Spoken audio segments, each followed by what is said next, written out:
யோவான் அதிகாரம் 1. ஆதியிலே வார்த்தை இருந்தது, அந்த வார்த்தை தேவனிடத்தில் இருந்தது, அந்த வார்த்தை தேவனாயிருந்தது. அவர் ஆதியிலே தேவனோடிருந்தார். சகலமும் அவர் மூலமாய் உண்டாயிற்று, உண்டானதொன்றும் அவராலே அல்லாமல் உண்டாகவில்லை. அவருக்குள் ஜீவன் இருந்தது, அந்த ஜீவன் மனுஷருக்கு ஒளியாயிருந்தது. அந்த ஒளி இருளிலே பிரகாசிக்கிறது, இருளானது அதைப் பற்றிக் கொள்ளவில்லை. தேவனால் அனுப்பப்பட்ட ஒரு மனுஷன் இருந்தான், அவன் பேர் யோவான். அவன் தன்னால் எல்லாரும் விசுவாசிக்கும்படி அந்த ஒளியைக் குறித்துச் சாட்சி கொடுக்க சாட்சியாக வந்தான். அவன் அந்த ஒளியல்ல, அந்த ஒளியைக் குறித்துச் சாட்சி கொடுக்க வந்தவனாயிருந்தான். உலகத்திலே வந்து எந்த மனுஷனையும் பிரகாசிப்பிக்கிற ஒளியே அந்த மெய்யான ஒளி. அவர் உலகத்தில் இருந்தார், உலகம் அவர் மூலமாய் உண்டாயிற்று, உலகமோ அவரை அறியவில்லை. அவர் தமக்குச் சொந்தமானதிலே வந்தார், அவருக்குச் சொந்தமானவர்களோ அவரை ஏற்றுக்கொள்ளவில்லை. அவருடைய நாமத்தின்மேல் விசுவாசமுள்ளவர்களாய் அவரை ஏற்றுக்கொண்டவர்கள் எத்தனை பேர்களோ அத்தனை பேர்களும் தேவனுடைய பிள்ளைகளாகும்படி அவர்களுக்கு அதிகாரம் கொடுத்தார். அவர்கள் இரத்தத்தினாலாவது மாம்ச சித்தத்தினாலாவது புருஷனுடைய சித்தத்தினாலாவது பிறவாமல் தேவனாலே பிறந்தவர்கள். அந்த வார்த்தை மாம்சமாகி கிருபையினாலும் சத்தியத்தினாலும் நிறைந்தவராய் நமக்குள்ளே வாசம் பண்ணினார். அவருடைய மகிமையைக் கண்டோம், அது பிதாவுக்கு ஒரே பேரானவருடைய மகிமைக்கு ஏற்ற மகிமையாகவே இருந்தது. யோவான் அவரைக் குறித்துச் சாட்சி கொடுத்து, எனக்கு பின்வருகிறவர் எனக்கு முன்னிருந்தவர், ஆகையால் அவர் என்னிலும் மேன்மையுள்ளவர் என்று நான் சொல்லியிருந்தேனே, அவர் இவர்தான் என்று சத்தமிட்டுக் கூறினான். அவருடைய பரிபூரணத்தினால் நாம் எல்லாரும் கிருபையின்மேல் கிருபை பெற்றோம். எப்படியெனில் நியாயப்பிரமாணம் மோசேயின் மூலமாய் கொடுக்கப்பட்டது, கிருபையும் சத்தியமும் இயேசு கிறிஸ்துவின் மூலமாய் உண்டாயின. தேவனை ஒருவனும் ஒரு காலும் கண்டதில்லை, பிதாவின் மடியிலிருக்கிற ஒரே பேரான குமாரனை அவரை வெளிப்படுத்தினார். எருசலேமிலிருந்து யூதர்கள் ஆசாரியரையும் லேவியரையும் யோவானிடத்தில் அனுப்பி, நீர் யார் என்று கேட்டபொழுது அவன் மறுதலியாமல் அறிக்கையிட்டதுமன்றி, நான் கிறிஸ்து அல்ல என்றும் அறிக்கையிட்டான். அப்பொழுது அவர்கள், பின்னை யார்? நீர் எலியாவா என்று கேட்டார்கள். அதற்கு, நான் அவன் அல்ல என்றான். நீர் தீர்க்கதரிசியானவரா என்று கேட்டார்கள். அதற்கும், அல்ல என்றான். அவர்கள் பின்னும் அவனை நோக்கி, நீர் யார்? எங்களை அனுப்பினவர்களுக்கு நாங்கள் உத்தரவு சொல்லும்படிக்கு உம்மை குறித்து என்ன சொல்லுகிறீர் என்று கேட்டார்கள். அதற்கு அவன், கர்த்தருக்கு வழியைச் செவ்வை பண்ணுங்கள் என்று எசாயா தீர்க்கதரிசி சொன்னபடியே நான் வனாந்தரத்திலே கூப்பிடுகிறவனுடைய சத்தமாயிருக்கிறேன் என்றான். அனுப்பப்பட்டவர்கள் பரிசேயராயிருந்தார்கள். அவர்கள் அவனை நோக்கி, நீர் கிறிஸ்துவுமல்ல, எலியாவுமல்ல, தீர்க்கதரிசியானவருமல்லவென்றால் ஏன் ஞானஸ்நானம் கொடுக்கிறீர் என்று கேட்டார்கள்.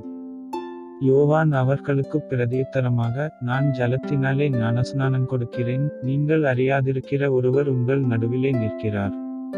அவர் எனக்குப் பின்வந்தும் என்னிலும் மேன்மையுள்ளவர், அவருடைய பாதரட்சையின் வாரை அவிழ்ப்பதற்கும் நான் பாத்திரனல்ல என்றான்.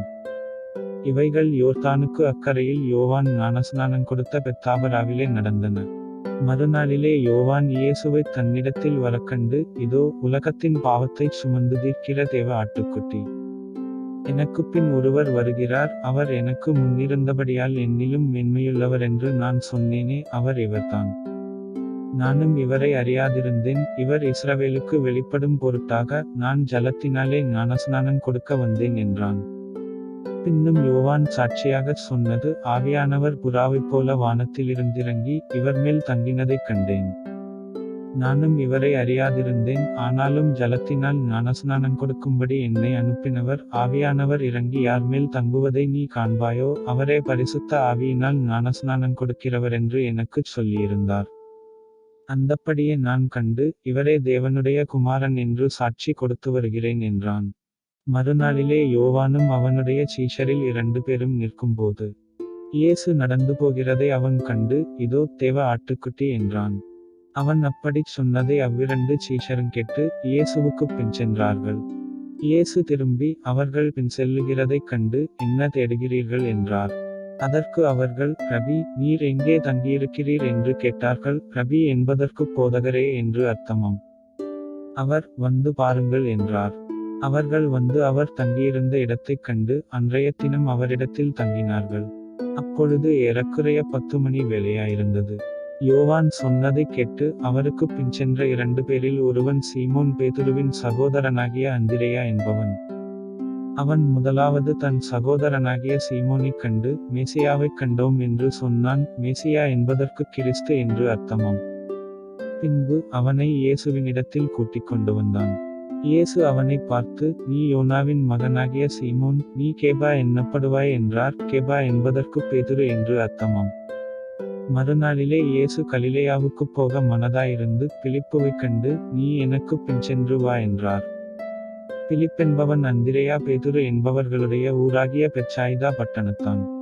பிலிப்பு நாத்தான்வேலைக் கண்டு, நியாயப்பிரமாணத்திலே மோசேயும் தீர்க்கதரிசிகளும் எழுதியிருக்கிறவரைக் கண்டோம், அவர் யோசேப்பின் குமாரனும் நாசரேத்தூரானுமாகிய இயேசுவே என்றான். அதற்கு நாத்தான்வேல், நாசரேத்திலிருந்து யாதொரு நன்மை உண்டாகக் கூடுமா என்றான். அதற்குப் பிலிப்பு, வந்து பார் என்றான். இயேசு நாத்தான்வேலைத் தம்மிடத்தில் வரக்கண்டு அவனைக் குறித்து, இதோ கபடற்ற உத்தம இஸ்ரவேலன் என்றார். அதற்கு நாத்தான்வேல், நீர் என்னை எப்படி அறிவீர் என்றான். இயேசு அவனை நோக்கி, பிலிப்பு உன்னை அழைக்கிறதற்கு முன்னே, நீ அத்திமரத்தின் கீழிருக்கும்போது உன்னைக் கண்டேன் என்றார். அதற்கு நாத்தான்வேல், ரபி, நீர் தேவனுடைய குமாரன், நீர் இஸ்ரவேலின் ராஜா என்றான். இயேசு அவனுக்குப் பிரதியுத்தரமாக, அத்திமரத்தின் கீழே உன்னைக் கண்டேன் என்று நான் உனக்குச் சொன்னதினாலேயா விசுவாசிக்கிறாய், இதிலும் பெரிதானவைகளைக் காண்பாய் என்றார். பின்னும் அவர் அவனை நோக்கி, வானம் திறந்திருக்கிறதையும் தேவதூதர்கள் மனுஷகுமாரனிடத்திலிருந்து ஏறுகிறதையும் இறங்குகிறதையும் நீங்கள் இதுமுதல் காண்பீர்கள் என்று மெய்யாகவே மெய்யாகவே உங்களுக்குச் சொல்லுகிறேன் என்றார்.